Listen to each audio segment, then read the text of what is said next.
Yeah, dear viewers of Smart 24 TV, this is a special weekend, once again I say it, and we are deliberating on matters of national importance, analyzing the economic policies. The budget is central to determine the allocation and expenditure of resources. With us, as we go for our last session out of the commercial break, we are still with Dr. Nsababuturo, the Honorable Member of Parliament of Fumbira East, and also with Honorable Namuga Goreth, the Honorable Member of Parliament for Maugora South. And in their deliberation, we're able to analyze in the first, second, and third session in a brief, looking at what exactly the budgeting, national budgeting should project. And they were able to take us through looking at the income and expenditure. They also made an analysis referring to where we are having challenges in terms of how resources are allocated to where maybe it should have mattered most. And there are a number of also gaps that were identified, and with their articulation, they are committed as members of parliament, we believe with their strong voice, to ensure that as they come together, they are able, to bridge the gap, the existing gap, so that the country economy can do better for the well-being of citizens. And as we were looking at other areas of their concern, we were looking at, some sectors which are important. I applauded the submission of Honorable Goleth, talked about the education, which is a demanding, factor of production as well. We don't only refer to land, education is important. Then she also referred on health, we also reflect much more on that, and agriculture. And she was passionate about that. Her constituency, they grow coffee, and she continued to encourage us that they want to make much more production.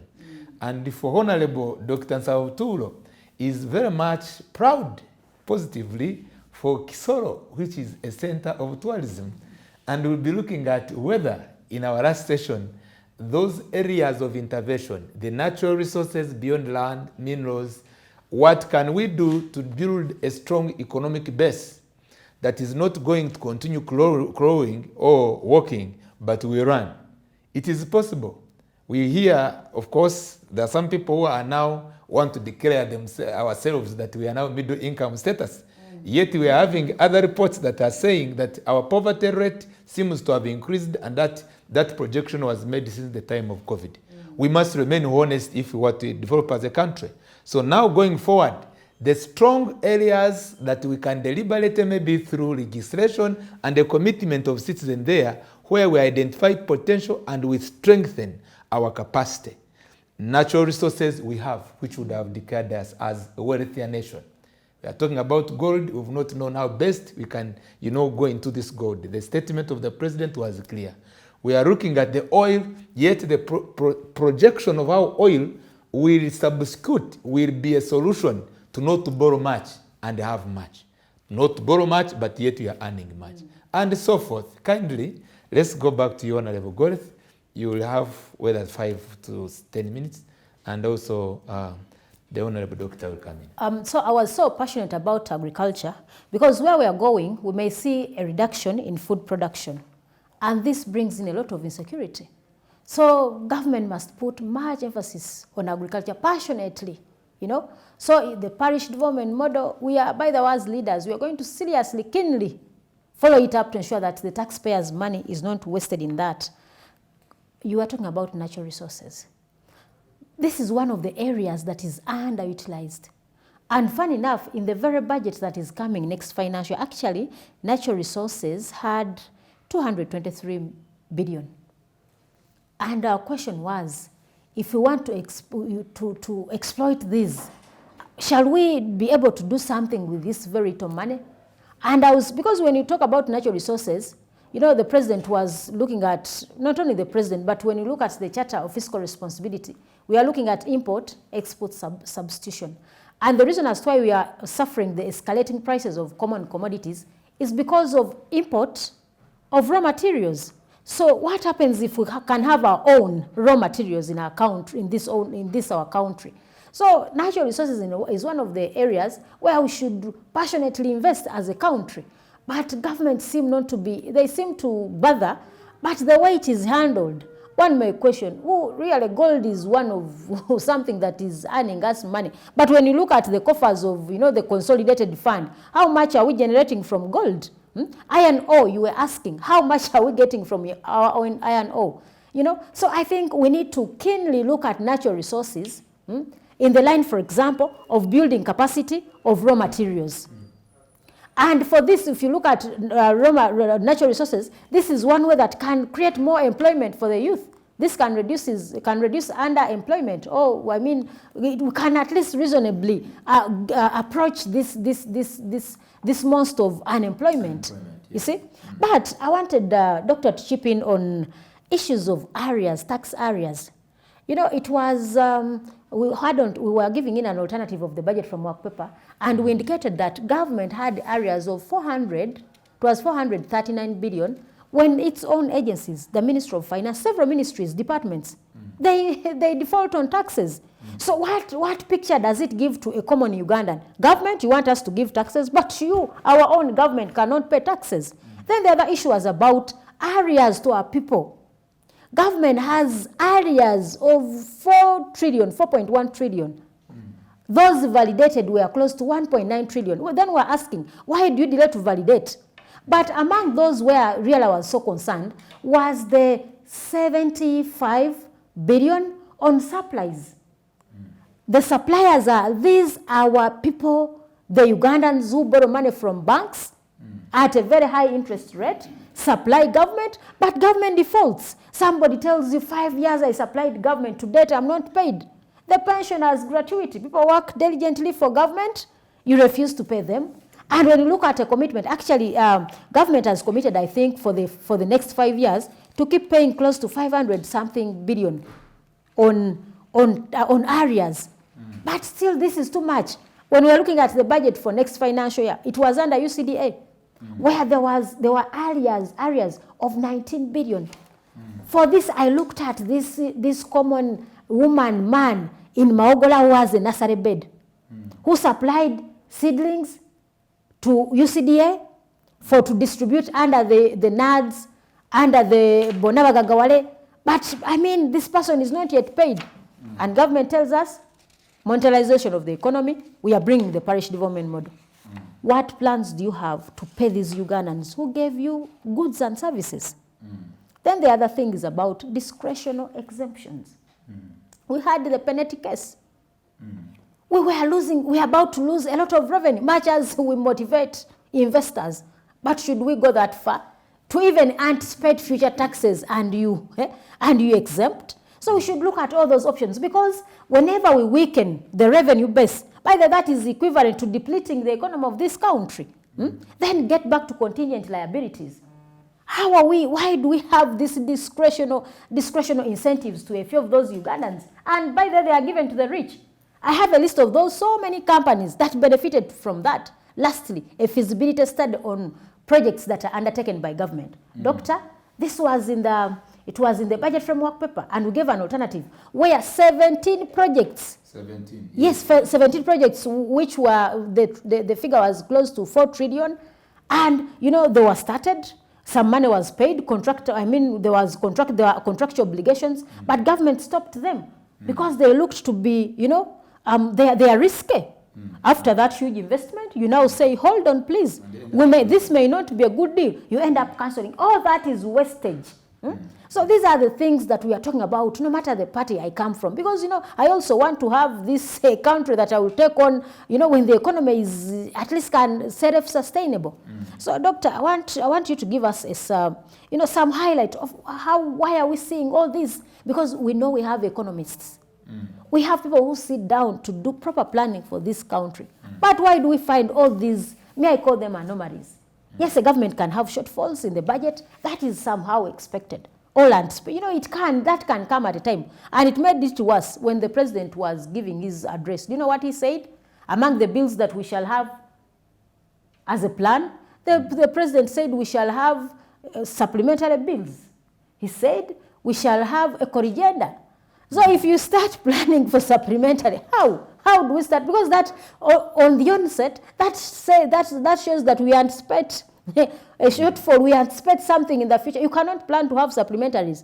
In any way, we should work closely to ensure that we minimize.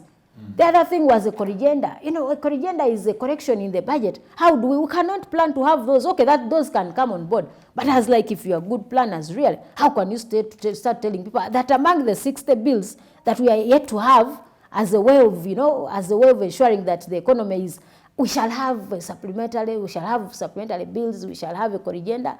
So to some extent, it is kind of disappointing. Thank you. Thank you, Doctor. Thank you, Honorable Goreth Namuga, and we are appreciating your submission passionately as you indeed love your country. You're also among the people who should tell these people that you are really a good patriotic citizen. No, I'm very serious, and what you are sharing is really touching. The souls of many, especially where it matters most.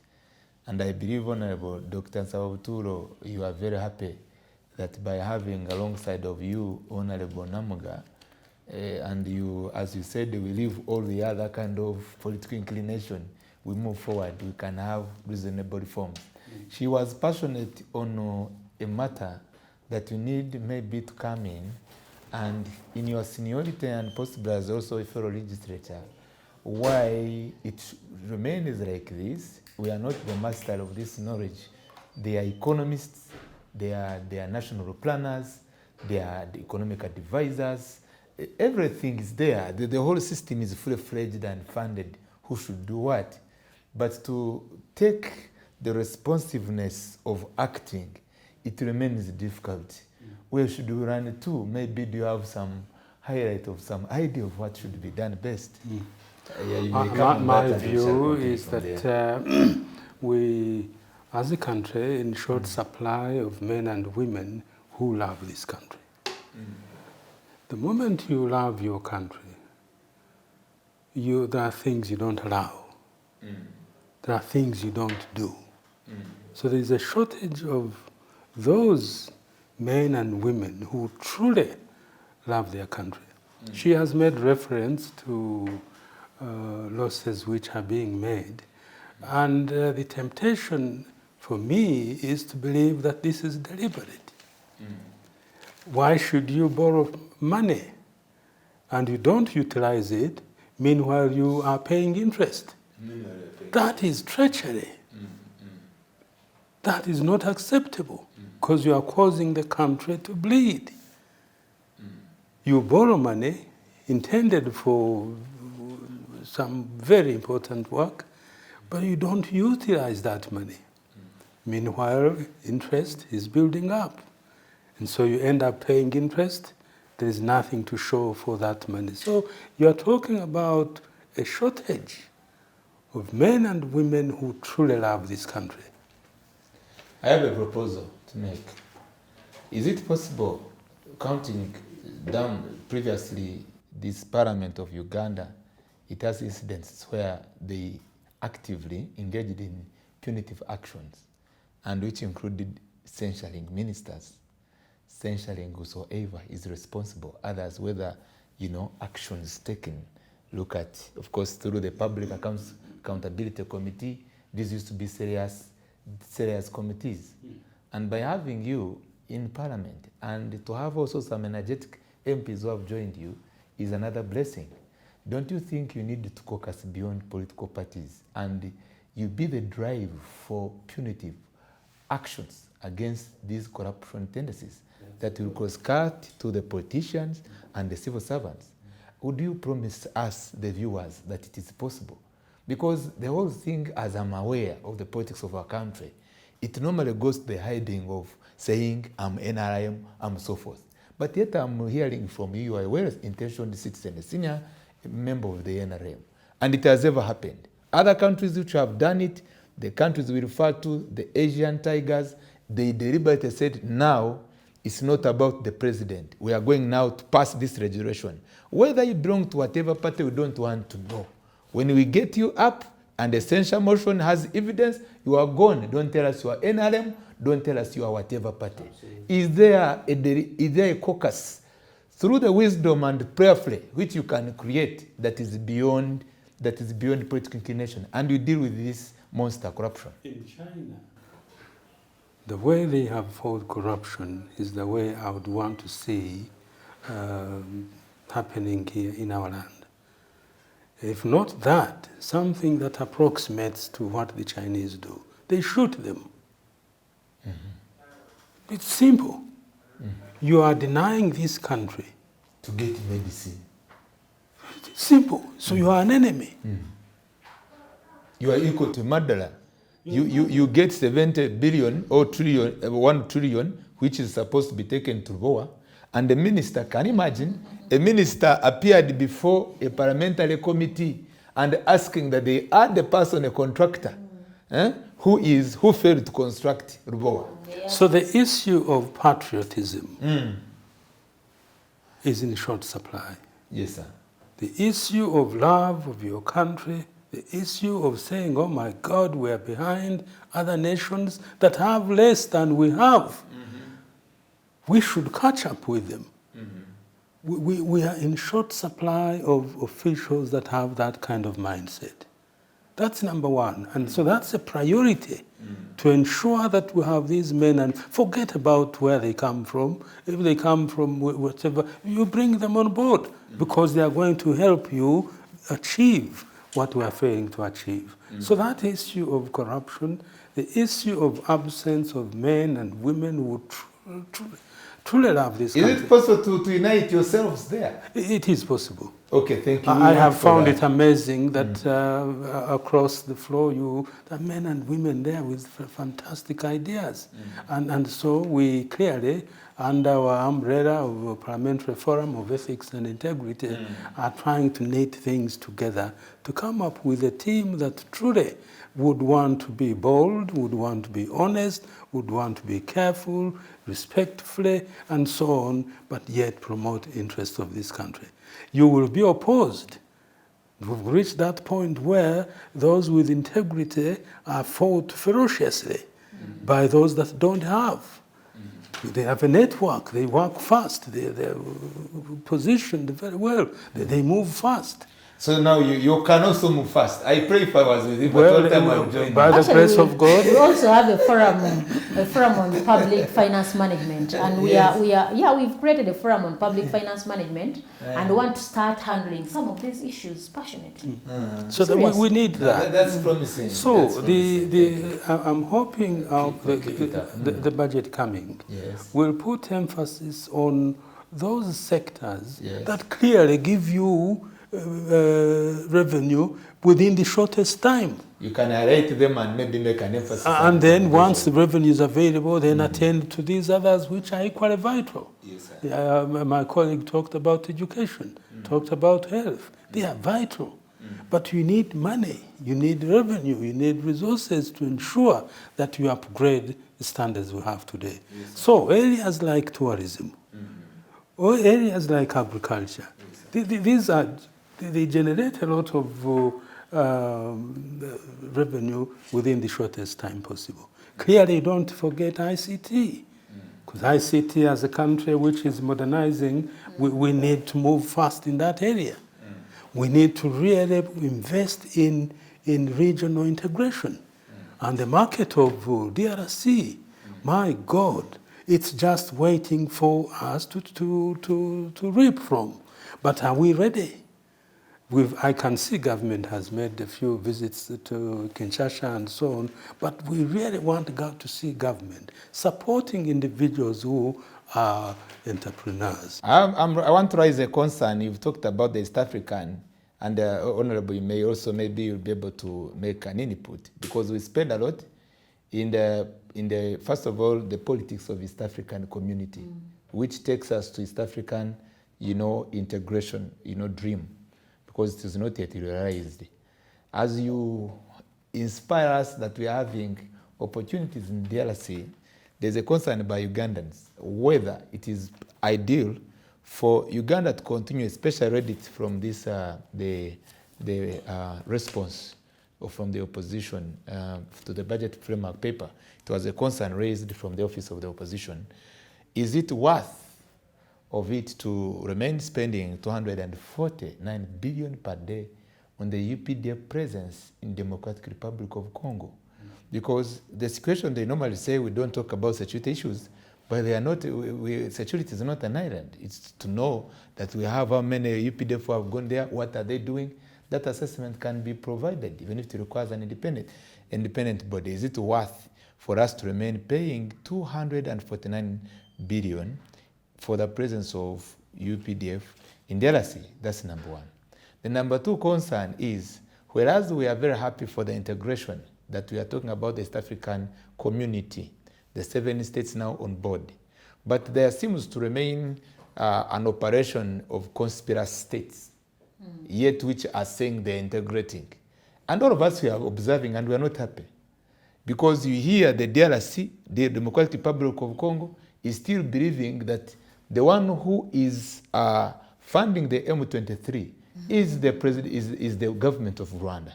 That is, information given by the stated, I believe you all are aware of it.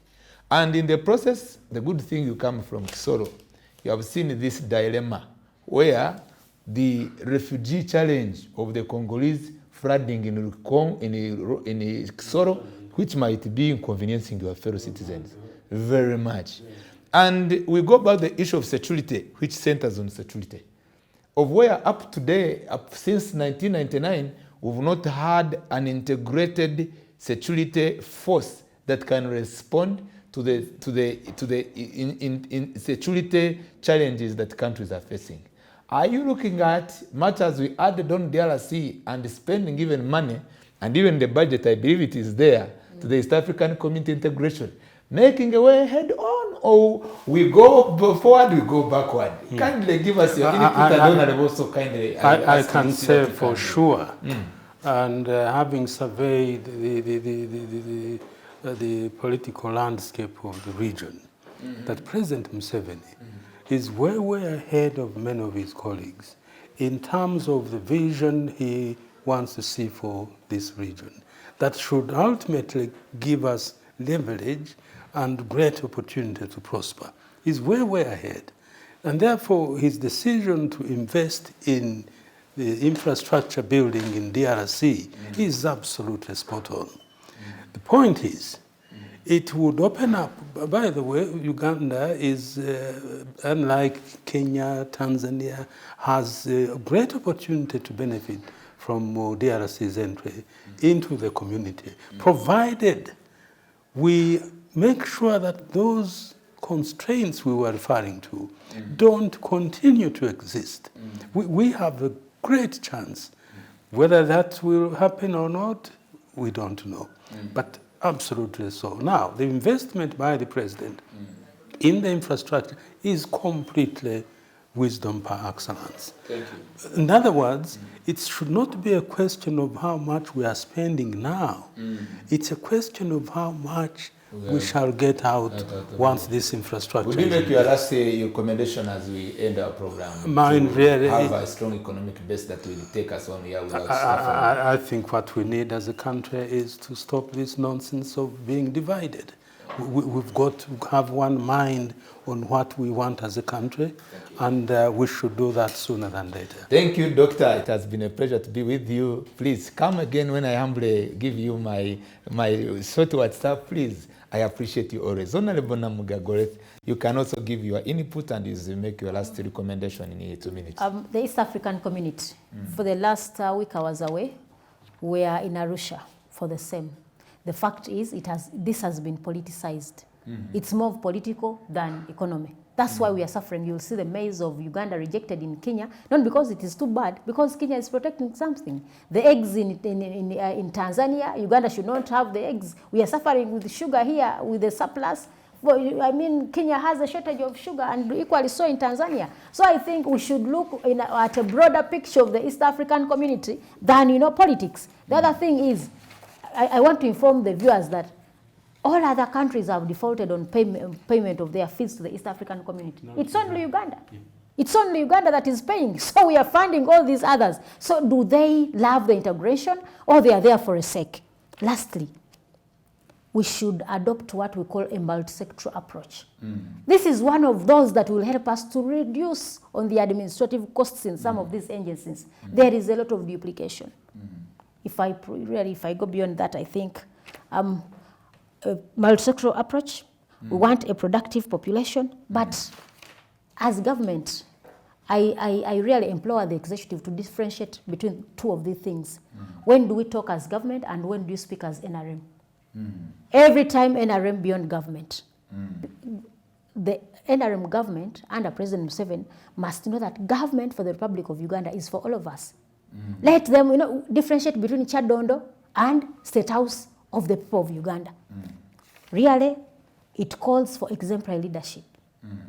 We cannot spend 80 billion on mindset change. The only option we have is serve as exemplary leaders, have the respect for the people. They will equally reciprocate. Thanks for listening in and have a good day. Yeah, it has been great to have you once again to have deliberated over these matters of national importance. And we were happy to have you, Dr. Sababutura and Honorable Goret Namuga, and myself. And for matters of East African community, I promise you very soon I'll be coming to you.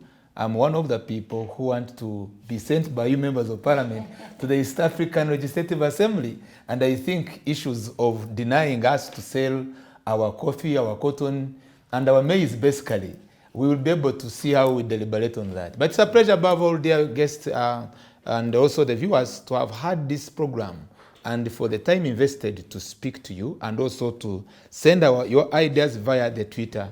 Thank you so much. See you next time for the next weekend. For The Point, stay tuned and very much in love with channel